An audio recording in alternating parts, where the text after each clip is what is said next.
saya bersama Dr. Farhan, iaitu pakar kesihatan awam, untuk berkongsi serba sedikit pendapatnya mengenai bermulanya kempen pilihan raya umum ke-15. Dr. Farhan, apa khabar Dr. Farhan? Alhamdulillah, baik. Baiklah Dr. Farhan, sebelum ini Dr. Farhan banyak berbual dengan kita mengenai pilihan raya negeri, dan kali ini sudah tiba masanya pilihan raya umum pula yang kita tunggu-tunggu ataupun kita tidak tunggu sudah pun tiba. Jadi kita bercakap mengenai kempen, SOP kempen. Berubah-ubah kerana sebelum ini kita melalui Disember lalu pilihan raya negeri Sarawak yang melalui fasa Delta dan sebagainya. Selepas itu pilihan raya negeri Johor, dan ketika ini pilihan raya umum ini dilakukan dengan sedikit orang kata laid back, kerana banyak SOP yang sudah ditukar, namun kita tidak boleh mengambil ringan. Pandangan Dr. Farhan terlebih dahulu melihat kepada SOP kempen pilihan raya. Jadi saya rasa pada waktu sekarang kita harus mengambil kira tentang perubahan daripada varian-varian subvarian Omicron yang sedang berlangsung di luar, kan. Walaupun kita berkempen politik dan sebagainya, apa yang saya ingin tekankan di sini ialah kita harus memastikan mana-mana kerajaan yang akan dipilih nanti masuk ke dalam membentuk kerajaan yang baru, mereka tidak dibebankan dengan kita kata menangani kes COVID yang meningkat sebab pilihan raya. Apa yang saya masukkan di sini? Jadi bermakna SOP yang ada sekarang sebenarnya kita kena ubah, kita kena lebih ketat sikit daripada segi pemakaian pelitup muka. Kalau pen yang ditanda itu selepas ditandakan diberikan terus kepada orang yang mengundi dan sebagainya untuk mengelakkan ada penularan. Kerana kita faham daripada segi ekonomi yang makin merosot, kita punya mata wang yang makin menjunam, kan. Jadi kita tak nak membebankan kerajaan baru yang apabila dia masuk ke dalam membuat kerajaan baru nanti selepas pilihan raya, mereka dibebankan dengan menangani kes COVID. Jadi inilah masanya kita kena pastikan kes COVID sewaktu PRU itu tidak naik melonjak. Untuk pastikan apabila kerajaan baru yang masuk, mereka boleh menumpukan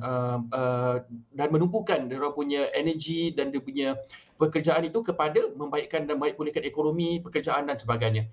Jadi saya rasa SOP kita kena ketatkan. Kalau kerajaan tidak mahu mengeluarkan perkara untuk mengetatkan SOP, kita sebagai rakyat kita harus mengetatkan SOP itu untuk membantu dan untuk melindungi diri kita sendiri.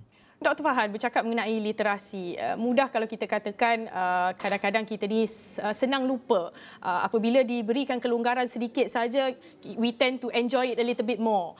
Jadi melihat pada hari ini penyokong-penyokong yang hadir pada ketika penamaan calon itu sendiri, kalau kita tengok dibanjiri, ada kawasan yang sampai ribuan daripada penyokong-penyokong itu datang. Adakah tidak calon-calon yang bertanding itu menunjukkan a good example? Kerana saya hanya tahu at the back of my hand beberapa orang sahaja yang mengingatkan kepada mereka, contoh-contohnya basic, iaitu pemakaian pelitup muka, siapa yang mempunyai sakit dan sebagainya supaya tidak hadir, jangan bawa anak-anak. Adakah rakyat juga ini perlu diingatkan all the time dan calon itu perlu bantu mereka?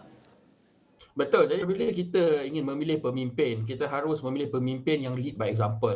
Bermakna pemimpin yang mungkin dia apabila berkempen dan sebagainya, dia memakai pelitup muka. Kerana dia sedar bahawa bukanlah kita penting nak bagi muka saya ni dikenali, sebab bila dekat kertas undi tu orang tak nampak muka pun, orang nampak nama sahaja. Dan orang ingat apa yang orang tu dah bagi dekat kawasan tu dan sebagainya. Jadi apabila kita ingin memilih nanti, kita harus memilih kandidat ataupun calon yang menunjukkan gaya hidup yang betul, gaya hidup yang sihat dan juga cara untuk melindung diri kita. Dan saya ingin tekankan juga apa pentingnya perkara ini berlaku, kerana apa sekali kita tolong orang-orang berkempen ke dan sebagainya, kalau terkena COVID itu, kita sendiri yang kena. Kita yang masuk ke dalam hospital dan sebagainya. Dan apa kita akan dapat daripada calon itu? Hanya mungkin salam takziah ataupun dia tak kenal pun kita siapa. Jadi kita kena jaga diri kita untuk pastikan kita tidak menularkan lagi wabak COVID-19. Dr. Farhan, ini sedikit perkembangannya. Sebelum ini KKM sudah pun mengeluarkan syur kepada SPR sendiri mengenai mereka yang positif boleh mengundi. Namun kita belum dengar lagi apa-apa daripada SPR. Dr. Farhan.